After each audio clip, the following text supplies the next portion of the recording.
जैसा कि आप देख रहे हैं ये क्वेश्चन आया है पुलिस कांस्टेबल एग्जाम में। क्वेश्चन में लिखा है ए एक काम को 12 दिन में पूरा कर सकता है और बी 16 दिनों में।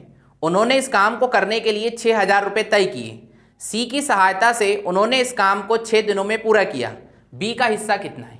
कहानी कुछ ऐसी है कि ए नाम का कोई व्यक्ति है, यदि वो इस काम को करता है तो 12 दिन लेता है और बी इसी काम को करता है तो वो लेता है 16 दिन। पर इन्होंने 6,000 रुपये में उस वर्क को पूरा करने का एक मतलब पक्का किया कि उस काम को करेंगे 6,000 रुपये में, और वो एक किसी तीसरे व्यक्ति को भी लेके आए जिसका नाम है सी, और ये तीनों मिलके उस काम को कर दिए हैं 6 दिन में। तो हमसे पूछा गया है कि बताइए जो बी नाम का व्यक्ति है उसको इस 6,000 में से कितने रुपए मिलेंगे। तो इस टाइप का जब भी क्वेश्चन आए तो ऐसे करिएगा, ए किसी काम को करने में लेता है कितने दिन, तो आप बोलेंगे 12 दिन, और उसी काम को बी करने में कितने दिन लेता है तो आप बोलेंगे 16 दिन, और तीनों मिलके यदि उसी काम को करते हैं तो कितने दिन में हो जाता है वो काम, तो आप बोलेंगे सिर्फ 6 दिन में। ठीक, तो सबसे पहले हमको ना एक काम मानना पड़ेगा, और काम मतलब इन तीनों का एलसीएम, क्योंकि ये क्या है, समय है, और समय का हम ले लेते हैं एलसीएम। तो आप जानते हैं 12, 16 और 6 का एलसीएम आएगा 48, और जस्ट इस 48 में डिवाइड कीजिए 12 से तो आएगा कितना 4, और 48 में 16 से डिवाइड कीजिए तो आएगा कितना 3, और 48 में 6 से डिवाइड कीजिए कितना आएगा 8। ये क्या है 438, ये एफिशिएंसी है, मतलब कार्यक्षमता है ना, क्योंकि हमने क्या किया वर्क में डिवाइड किया समय का, है ना, वर्क में डिवाइड के टाइम से, तो क्या मिला हमें एफिशिएंसी। ये ए की एफिशिएंसी है, बी की है और ये तीनों की मिला के।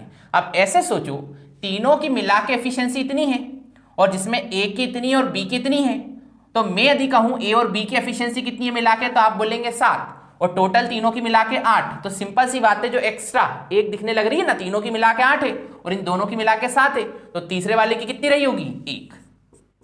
तो हम ये निकाल लिए।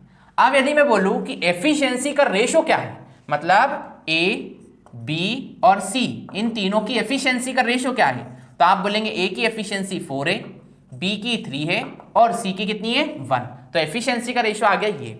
अब मैं जो कहने जा रहा हूं उस बात को बड़े ध्यान से सुनिएगा। जब भी किसी क्वेश्चन में 1, 2, 3, 4 कितने ही लोग और यह वो सभी लोग स्टार्टिंग से लेके एंड तक साथ में काम करें, तो हमेशा ध्यान रखिएगा जो पैसे का डिस्ट्रीब्यूशन होगा उनकी एफिशिएंसी के अकॉर्डिंग होगा। क्या कहा मैंने, जब भी स्टार्टिंग से एंड तक लोग साथ में मिलकर काम करते हैं तो पैसे का डिस्ट्रीब्यूशन उनकी एफिशिएंसी के अकॉर्डिंग होता है ना। जैसे जो ज्यादा ताकतवर होगा वो सिंपल सी बात है ज्यादा पैसा ले जाएगा, और जो लूज पर्सन होगा धीमे काम कर रहा होगा उसको कम पैसा मिलेगा।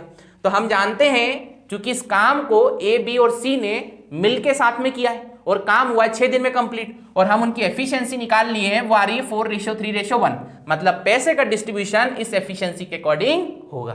तो हम यदि यूनिट के बिहाफ पे देखें तो सही मायने में कितना पैसा डिस्ट्रीब्यूट हुआ है, तो आप बोलेंगे 8 यूनिट हुआ है ना, और असली में कितना हुआ है 6,000। तो 1 यूनिट कितना होगा, तो आप बोलेंगे 6,000 डिवाइडेड बाय 8।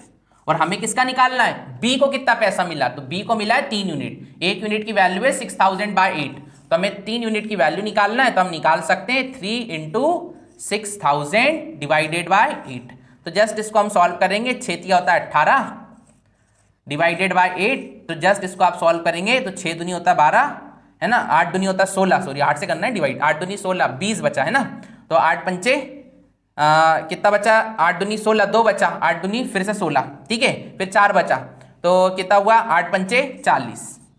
तो ये आंसर आ गया 2250, राइट। तो इस तरीके से इन क्वेश्चंस को करना होता है, और ये क्वेश्चन जो है सिर्फ इसलिए बनाए गए थे कि आप एफिशिएंसी फर्स्ट निकालें और उस एफिशिएंसी के बिहाफ पे पैसे को डिस्ट्रीब्यूट कर दें।